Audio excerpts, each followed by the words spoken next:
E aí, moçada, tudo bem com vocês? Bom, o papo de hoje é um papo meio sério, sabe? Sentir-se incapaz de finalizar um desenho é uma situação bem comum que afeta todos nós que tentamos viver de arte. É importante a gente lembrar que o processo criativo é bem desafiador às vezes e todos nós, a gente enfrenta momentos de dúvida e insegurança. Por exemplo, esse aqui foi o meu primeiro desenho que eu fiz inteiro no digital, então a pressão era bem grande e eu não sabia muito bem se o resultado ia ficar legal ou não.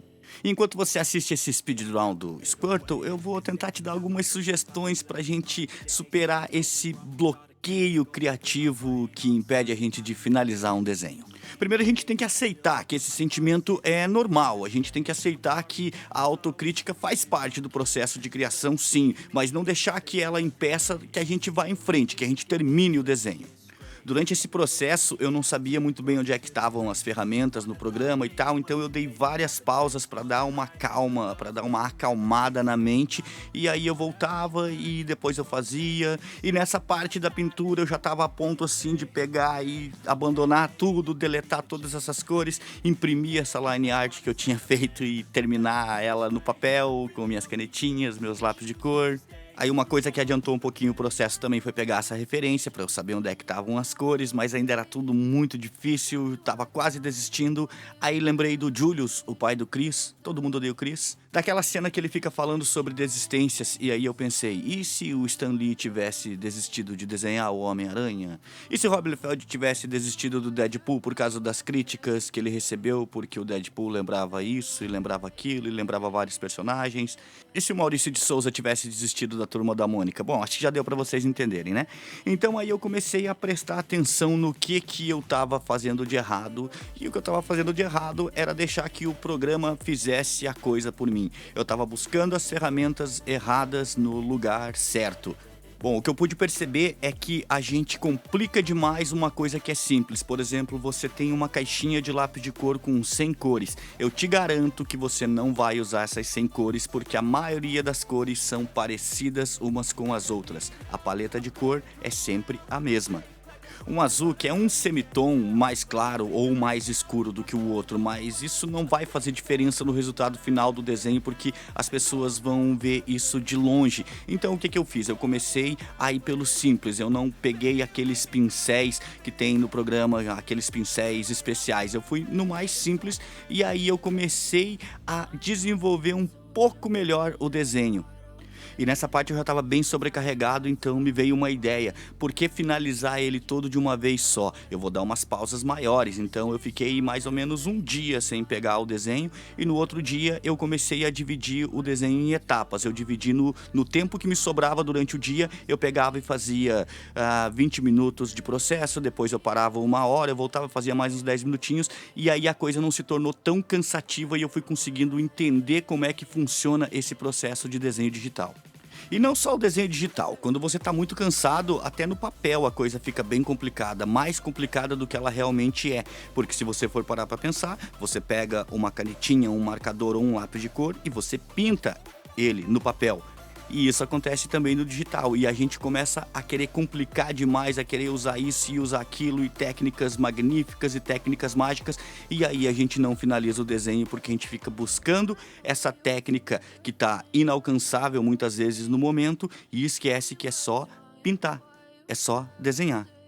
E foi nessa parte que eu comecei a pensar em fazer o mais simples possível o desenho. Eu desliguei o meu cérebro do digital e comecei a imaginar o que eu faria no papel com as ferramentas que eu tenho hoje. Então eu usaria os meus marcadores, os meus lápis de cor, tinta nanquim branca para fazer essas partes de luz.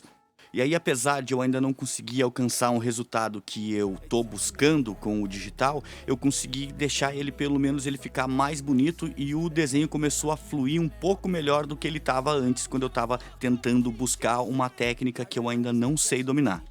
Caso eu não esteja sendo muito claro, o que acontece é que a gente fica tentando girar a lâmpada, como diz o ditado popular. A gente gira para um lado, gira para o outro e não chega a lugar algum. Então, quanto mais simples, melhor. Quanto mais simples, mais rápido. Quanto mais simples, mais bonito. É muito importante também tomar cuidado com as opiniões, que às vezes a pessoa não gosta de você, não gosta da sua arte, então a opinião vai ser sempre negativa. Porém, você precisa ter algumas pessoas de confiança, algumas pessoas no teu círculo social, elas não precisam nem entender de arte, elas precisam simplesmente gostar de arte, que aí a opinião delas vale mais do que de um crítico formado em crítica de arte. E foi o que eu fiz. Quando eu estava finalizando já esse desenho, eu mandei para algumas pessoas e positivamente eu fui bem feliz com as opiniões que me deram. Claro que ainda tem muito que melhorar, tem muito que aprender, mas até o presente momento eu já estou começando a ficar um pouco mais satisfeito com essa arte que eu estou estudando agora. Bom, resumindo tudo que eu disse e parafraseando o Renato Russo, nunca deixe que lhe digam que não vai dar certo o sonho que se tem. Persista, continue praticando, desenhando regularmente. Quanto mais você se dedicar à sua arte, mais habilidades você vai desenvolver ao longo do tempo. Não desista, mesmo quando você se sentir incapaz. A perseverança é fundamental para você superar os desafios e evoluir como artista. E agora que eu já estava nesse processo que eu estava usando somente os pincéis que eu tinha à mão e eu não estava procurando mais nada que não tivesse ao meu alcance, eu comecei uma jornada muito interessante que é a de você se divertir com o que você está fazendo. Eu comecei a me divertir e aí já não estava mais tão cansativo quanto estava antes. Claro, a dor nas costas ainda continuava, mas já estava bem mais divertido e menos cansativo do que estava lá no início quando eu comecei. Toda nova prática é assim mesmo, ela é cansativa, só que ela é mais cansativa do que difícil, é mais fácil do que parece, basta apenas você ter um pouquinho mais de persistência, você não desistir, porque se você desiste agora e daqui 10 anos aí você volta e você pensa, e se eu tivesse continuado lá daquela parte onde eu parei, aonde eu estaria hoje? Então, para evitar esse tipo de sentimento, é legal que você comece um projeto e termine, não desista na metade do caminho. Então tenha um pouquinho mais de paciência com você mesmo, que uma hora ou outra você vai conseguir alcançar esses resultados que você está estudando agora. E vale lembrar também que a jornada artística de cada um é de cada um, ela é pessoal e única para cada um de nós.